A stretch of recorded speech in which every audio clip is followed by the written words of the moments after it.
Tessellation. What is tessellation? Well, we're going to find out.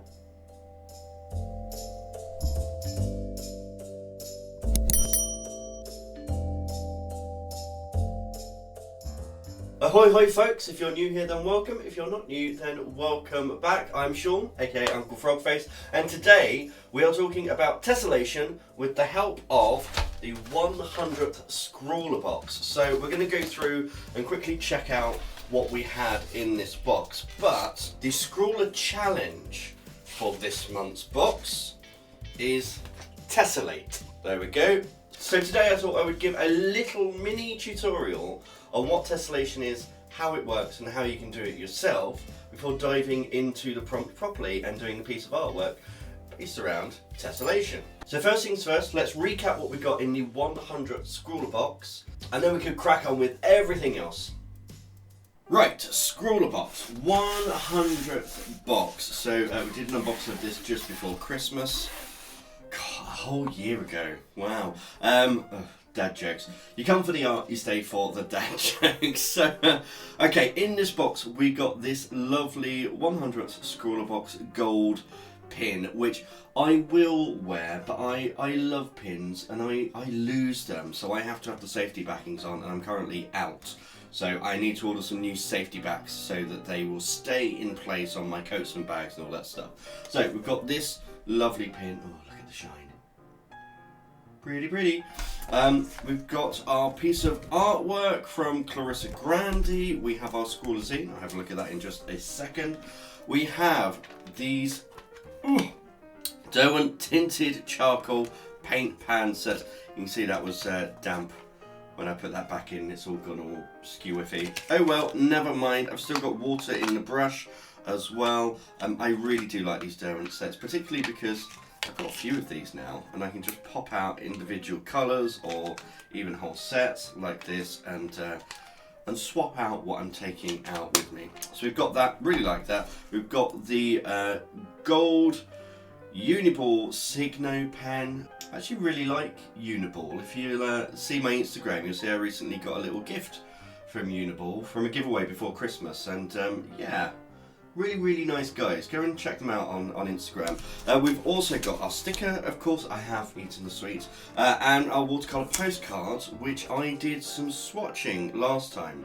So these are all of our swatches and you can see the shine on that lovely gold pen. It's really nice. Right, so that is a recap of the supplies that we have. Now, because our Scrawler challenge this month, or for this box, is Tessellate, we're going to get into a little bit of a mini tutorial about tessellation and how it works and what it is.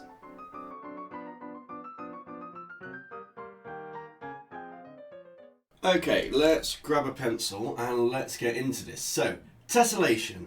Tessellation essentially is creating a tileable pattern where there's no gaps or overlaps, and this can be done in 2D and 3D actually. In fact, I can show you an example of 3D tessellation with, here we go, I've got some role-playing dice down here, and you can see that these are made of simple shapes that then tessellate to create a pattern. So these three here, I'll show you. These are all formed from triangle. You can triangle here, triangle here, triangle here. Whereas this one down here is formed of pentagons. Now, interestingly, triangles do work in 2D tessellation. Pentagons, not so much. They leave gaps. So there are a couple of types of tessellation. There's a single-shape tessellation and there's multi-shape tessellation. But essentially, you're creating a repeating pattern. So, I'm going to show you the simplest way to start tessellation.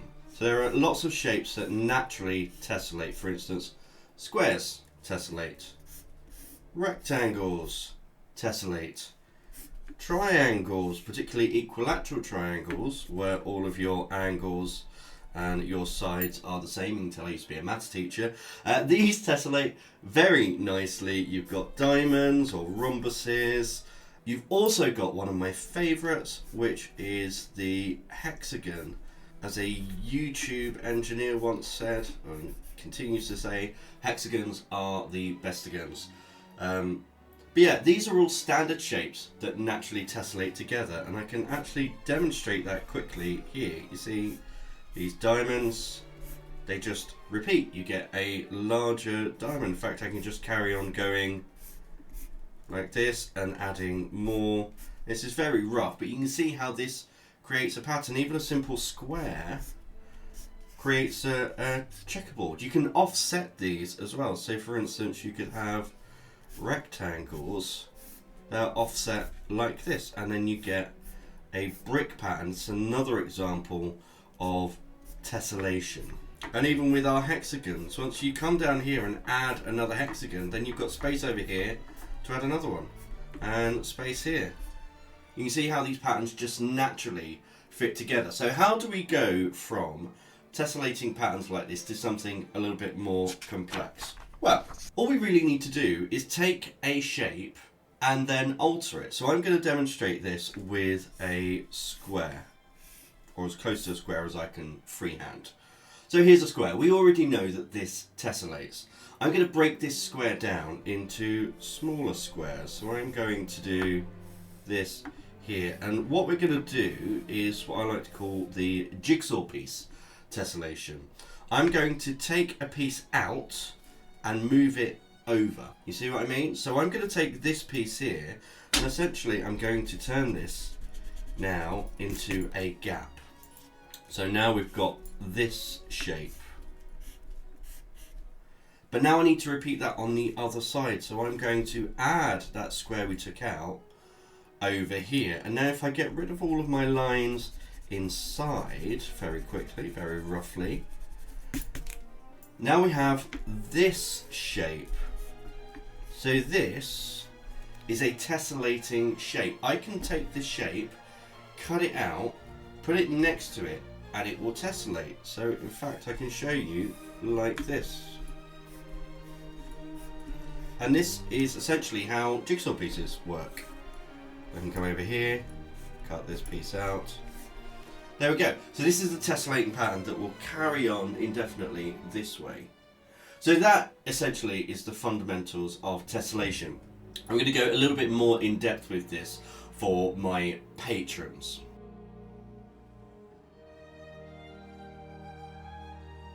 Okay, now, welcome back non-Patreons. You'll see over here I've been doing lots of sketching of different things for my Patreon members. If you want to go and check that out along with these lovely people who are already Patrons, and thank you very much, there is a link down below where you can go and join the Patreon and get exclusive content and join the Discord and all of that good stuff. Getting back to today's prompt of tessellation, so we've got those kind of muted earthy tones plus a gold marker, and the pattern that I want to use is actually a pattern that I have utilized before for a product that I sell on Etsy, and I'm just going to get some out here. Yep, so for those of you that don't know, I do have an Etsy store. You can go over there and buy lovely things apart from artwork, a few things that I manufacture.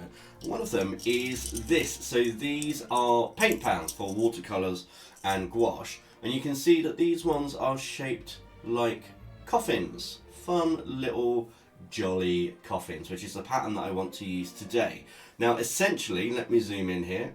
A coffin is just a hexagon that has been altered, and the way that these tile together is in a repeating pattern like this, and that just continues outwards and outwards and outwards. So this is the pattern that can be created, and I want to have a little subtle nod to that in my piece today. So without further ado, let's get the Scrawler box back out and let's start sketching up today's idea. But before we do that, did you know I have a goal this year to get to 10,000 subscribers on the channel? And it's so easy for you to get involved and to help and to join the Frogface family. All you have to do, you see, just down there, right down there, there's a subscribe button.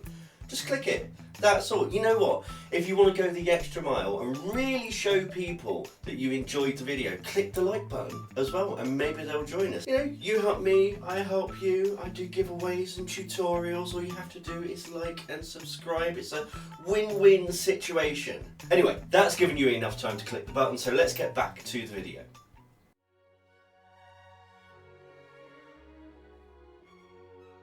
Okay, let's get into this. So, first things first, the prompt is tessellate. So I need to get that tessellating pattern in. So that coffin shape that I've already talked about. But for this, I'm doing it kind of as a background element for the rest of my ideas. So you will still see it, but it will very much be just kind of in the background.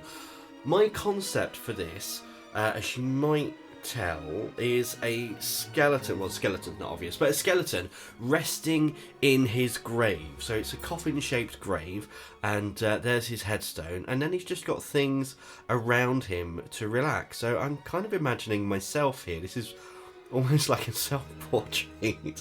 That sounds really weird to say, but when I'm laying in bed and just relaxing, you know, I'm usually chilled out. I've got books around me, my phone with headphones on, listen to a podcast or some music, and the cat usually rolling around, which is that little blob down there in the bottom left-hand corner. So once I've kind of got my initial sketch in and most of it knocked back with kneadable eraser, which if you're using watercolour paper, kneadable eraser is an absolute must. It won't destroy the texture of the actual paper itself, and will still mean that you can lay down colour as you want. That's really what I do, start laying down colour. So I'm thinking about shadow in this as well, around the elements that I've got in there. So I've got the books, I've got the phone or the iPlayer, I've got the cat down there, a few rocks around as well, and the actual gravestone itself. And I think that conceptually the colour palette for this fits quite well, because it's all very muted. And I think, you know, a graveyard scene should probably be quite muted. But once I've got my green in there, I'm going in with the blues, and I'm starting to realise actually there's not a huge variation in the tone. So I'm really going to have to work to get this one off the ground and, you know, to something that I like. Actually, looking back at this piece, I did put in this purple so that it kind of balances out the green and has a bit of contrast.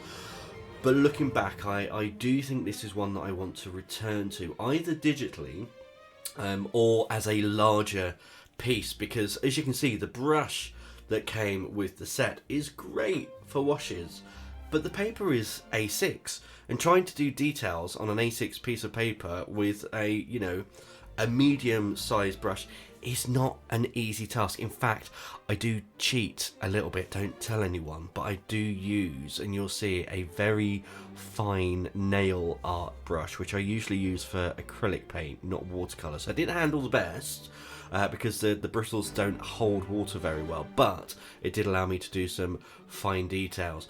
Above all, my favourite part of this piece is the cat, and you'll see it coming along. So we all know cats are basically fluid, right? They're liquid beings. They don't consist of solids. I know this from Tinkerbell. So I literally just put down blobs and then went over with the gold pen, which you'll see later, and really rather pleased. And I kind of want to do a whole series of these little cats because it was really fun, and again, just refine them a little bit. There's that tiny brush. Don't tell ScrawlrBox. I don't want them knocking on my door and telling me that I've been cheating and not using only the things that came in the box. It's a new year. This is the 100th box. I'm giving myself new rules just for this box, but it did allow me just to go in and do these few little details. You'll notice as well the white paint, whilst it isn't super opaque, it does add a little bit of opacity to other colours. And because I want my skeleton to be gold, yes, a gold skeleton, very fancy, I wanted to add a bit of a white base so that it would show up a little bit clearer, so that it wasn't really muddied by the purple in the background. So the gold pen, this is where I want to really highlight the prompt for this box, which is Tessellate. So I've fully outlined the coffin-shaped grave that the skeleton is in, and then I'm going around and just very lightly outlining the others, just so that there's a small hint of that tessellation in there, rather than it being, you know, a tessellated pattern. This is a piece of artwork that then has tessellation as a component instead, which I think is an interesting way of doing the prompt. And you know what, really like this pen. I've had lots of different gold pens, oil based and water based and all sorts. This is a really nice one. In fact, I've used it 3 times since I've done this piece of artwork on other things as well. But listen, we are coming to the end of this. You'll see my favourite piece now with the cat, although it's a little bit blurry. Just these few little details really just bring the cat to life. But I'm going to leave you, whilst I finish up, to enjoy just the last few moments of this piece. And I'll come back to you right at the end with my final thoughts. Do leave a comment down below and tell me what you think of this piece.